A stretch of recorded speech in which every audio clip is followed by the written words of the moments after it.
जो हमारे विचार होते हैं वो हमारी वाइब्रेशन क्रिएट करते हैं। जैसे अगर हम किसी धार्मिक जगह पे जाते हैं, किसी मंदिर, किसी सत्संग में जाते हैं, तो वहाँ पर लोग अच्छे विचारों में अच्छी बातें कर रहे होते हैं, भजन गा रहे होते हैं, तो उस वाइब्रेशन में हमें बहुत सुकून मिलता है।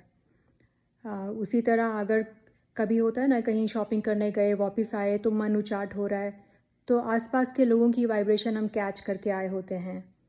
तो हमारे विचार बहुत इम्पॉर्टेंट हैं, हमारी वाइब्रेशन उस पर निर्भर करती है। और अगर हम सोच कुछ रहे हैं और बोल कुछ रहे हैं, तो हमारी वाइब्रेशन पहले ट्रैवल करती है हमारी बातचीत से। जैसे होता है ना, कभी हम सोचते हैं कि हम एक इंटरव्यू के लिए जाना है और हम रेडी नहीं हैं, और हम वहाँ फिर भी चले जाते हैं, अंदर से लग रहा है हमें तो लेंगे ही नहीं। उस मन के साथ अगर हम इंटरव्यू देते हैं और एक्सपेक्ट करते हैं कि आगे वाला हमको ले लेगा, तो अगर आप कॉन्फिडेंस के साथ गए होते तो आपके चांसेस ज़्यादा थे। उसी तरह जब हम सोचते हैं, कभी होता है ना हमारी किसी से बहुत अच्छे से नहीं बनती है, और हम उसके पास, अगर हमें एक सपोज़ उनकी पार्टी में जाना है, उनसे मिलने जाना है, अब कई दिनों से अंदर चल रहा है कि अरे उनके साथ तो मेरी बनती नहीं है, या पिछली बार भी ये मनमुटाव हो गया था, उससे पिछली बार ये मनमुटाव हो गया था।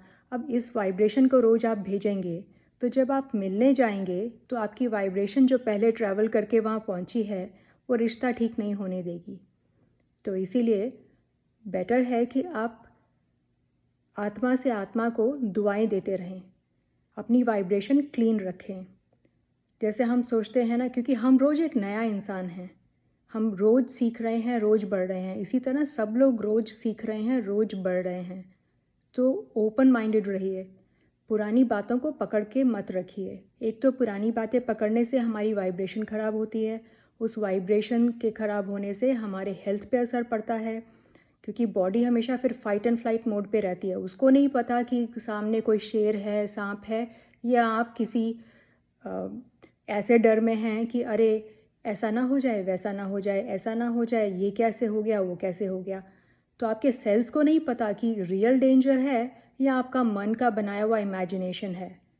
तो बहुत ज़रूरी है अपने मन के विचारों को शुद्ध रखिए, साफ़ रखिए, और कुछ ऐसी हॉबीज़ पकड़िए जो जिससे आपके विचार शुद्ध रहें।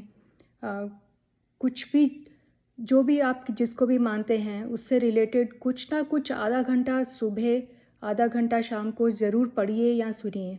उससे आपका मन साफ़ रहेगा और आपको अपने विचार शुद्ध रखने में सहायता मिलेगी।